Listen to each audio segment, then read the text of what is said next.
Muchas gracias, señor presidente, señor procurador del Común, estimado señor Quintana. Nos alegra volver a tenerle en estas Cortes, en su casa y en la de todos los castellanos y leoneses, especialmente tras este último año lleno de dolor, de pérdida, de tragedia. Porque hoy el eco de sus palabras está cargado del sufrimiento que esta pandemia ha generado a centenares de familias de nuestra tierra. A todas ellas y especialmente a quienes han sufrido y sufren por esta enfermedad, a quienes han perdido a un familiar, a un ser querido, quiero enviar mi más sentido reconocimiento y homenaje, un mensaje que deseo trasladar, en este caso a través de la institución a la que usted representa. Señor Quintana, analizar su labor en este último año merece que antes de valorarla de forma detallada, intente condensarla en pocas palabras. Y si existe a nuestro juicio una característica que refleja la labor durante este año 2020, esa es la lealtad. En esta memoria usted ha dejado patente que servir a los castellanos y leoneses es respetar y cumplir con sus atribuciones y al mismo tiempo colaborar con las administraciones para superar esta crisis. La unidad y la responsabilidad son indispensables para gestionar una pandemia. Y su institución representa un ejemplo a seguir. Ejercer de contrapoder no implica ser un obstáculo para el funcionamiento de la Administración. Por desgracia, las comunidades autónomas afrontamos la salida del estado de alarma con la sensación de asomarnos a un precipicio. Avanzamos con cautela y precaución, esperando que el ritmo de vacunas y la incidencia acumulada tengan una evolución inversamente proporcional. A este desafío nos presentamos atados de pies y manos. Sin herramientas jurídicas suficientes, es imposible tomar las decisiones oportunas. Y, sobre todo, tomarlas a tiempo. Castilla y León se encuentra en un delicado equilibrio que amenaza con romperse. Mire, señor Quintana, coincidirá con nosotros en que la defensa del derecho a la vida debe ser el valor supremo que guíe nuestras decisiones políticas. Señorías, sin este principio, nuestras libertades individuales o colectivas quedan en entredicho.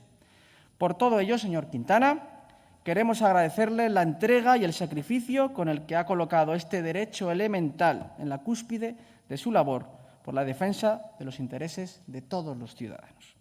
Porque, mire, la lealtad solo alcanza su máximo valor si es acompañado por la transparencia. Un principio que está cambiando la forma de relacionarnos con los ciudadanos. Abrir las puertas de las instituciones a la ciudadanía es dar un sentido total a la vocación de servicio público de nuestro trabajo. Es por ello, señor Quintana, que vamos a colocar al Procurador del Común en el centro de este principio. Le otorgaremos las herramientas y los recursos que sean necesarios para velar por la aplicación de la futura Ley de Transparencia en nuestro sistema institucional. Y por ello, señor Quintana, es necesario concederle capacidad sancionadora en aras de garantizar el cumplimiento estricto de la ley.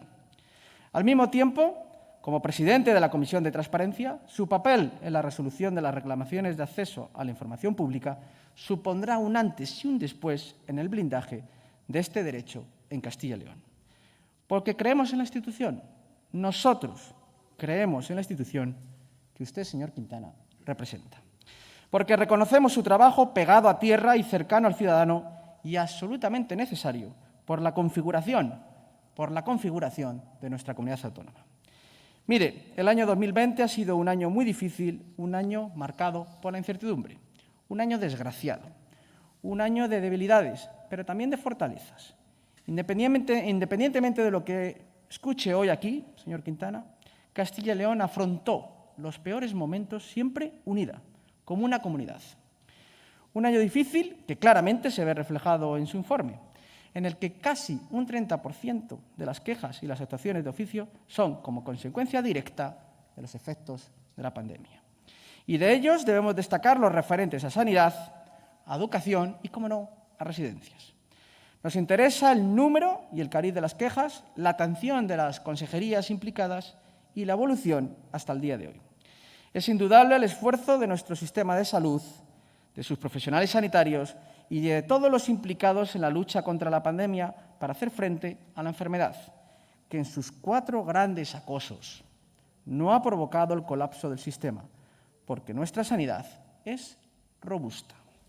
Hubo que reinventar el sistema en tiempo récord, habilitar protocolos de bioseguridad, equipos COVID en residencias, dobles circuitos para evitar contagios en los centros de salud, aumentar la capacidad hospitalaria en planta y en UCIs, planes de contingencia para emergencias, etc.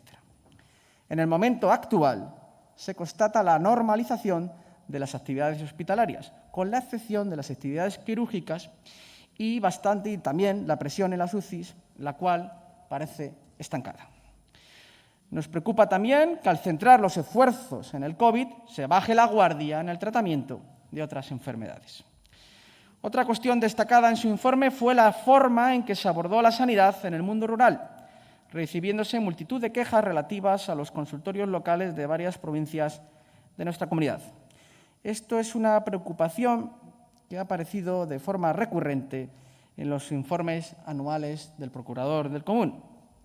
Monitorizar las necesidades de los profesionales para desarrollar su actividad en condiciones seguras, mejorar la conectividad de los consultorios y la receta electrónica, mejorar el transporte sanitario, ayudar a hacer viables las farmacias rurales. Son actuaciones absolutamente necesarias. Como mejorar la relación médico-paciente, porque la presencialidad en la asistencia sanitaria no debe ser sustituida por la digitalidad o la presencialidad analógica, sino que deben complementarse, siendo una asignatura pendiente de los diferentes sistemas de salud. La introducción de la inteligencia artificial o el uso del Big Data son aliados para alcanzar la óptima planificación de los servicios sanitarios y el control de factores de riesgo para detectar, entre otras cosas, futuras pandemias. Al respecto de las residencias de mayores, estas se convirtieron en el epicentro de la pandemia, con importantes cifras de contagiados y de fallecidos. Ante una situación sin precedente que requería de actuaciones rápidas y certeras, las consejerías de Familia y Sanidad implementaron medidas urgentes, intensificando las labores de control, inspeccionando los centros residenciales con el fin de actuar con el máximo rigor, velando por la salud de residentes y trabajadores, mejorando la comunicación y la información a las familias de los usuarios residentes, elaborando planes de contingencia de atención sociosanitaria.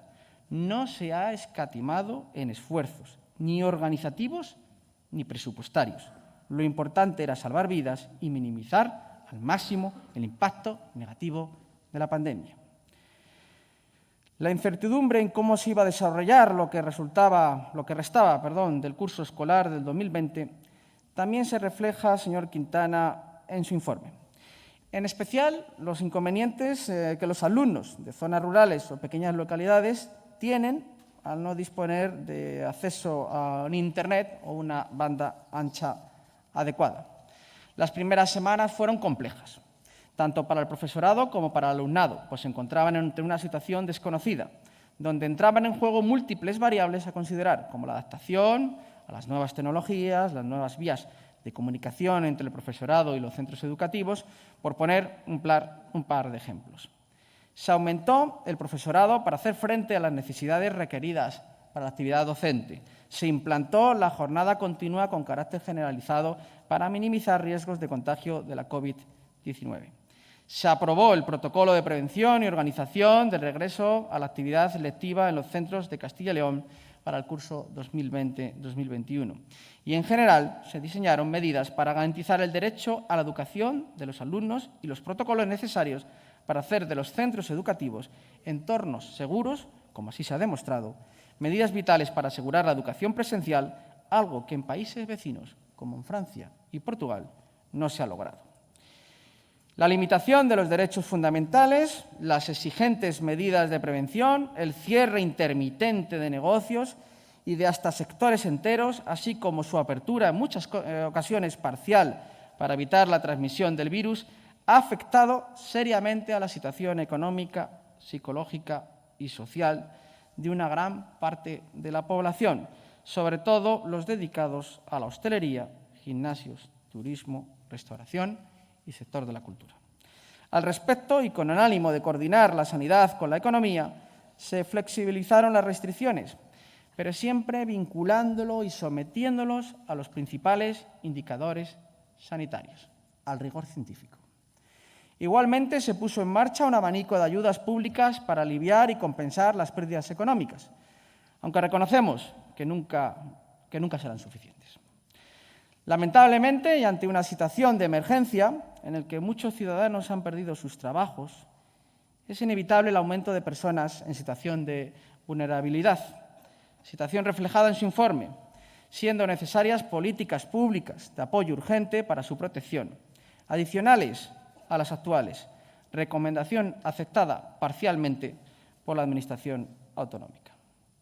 Recogida y manejo de residuos urbanos, ubicación y seguridad de los mercadillos tradicionales, al suspenderse en todo el territorio nacional actividades al aire libre que pudieran aglutinar un gran número de personas, la vigilancia y la garantía sanitaria correspondiente en el servicio de agua potable, la cancelación de los festejos tradicionales, son quejas destacadas también en su informe, que la Administración local y también la autonómica han aceptado en gran medida y han resuelto. Voy concluyendo. Señor Quintana López, la pandemia claramente es un fenómeno disruptivo que nos afecta individualmente y como sociedad, que muestra nuestras debilidades, pero también nuestras fortalezas. En su informe se refleja la dureza, sobre todo la de los primeros meses de la pandemia. Más de 11.000 muertos en nuestra comunidad, millones de muertos a nivel mundial, invitan, señor Quintana, a la reflexión. Las frases o los lemas, la nueva normalidad, que nadie se quede atrás, deben ser tratados y aplicados de forma global por todos los países, los ricos y los menos ricos. Implica no utilizar la geopolítica de las vacunas como una ventaja estratégica, porque sin duda esto aumentará la desigualdad entre los países. Implica que el gran esfuerzo por derrotar al virus no se quede a medio camino porque algunos países, pocos comprometidos, cierren acuerdos bilaterales, haciendo de la vacunación un juego de suma cero. Porque, señor Quintana, si el interés sanitario global no está por encima del interés geopolítico, no seremos capaces de erradicar la enfermedad a nivel global. Y el año que viene, en su informe, no se reflejará la superación de esta extraordinaria prueba. De nuevo, muchas gracias, señor Quintana, a usted y a todo su equipo. Gracias. Gracias.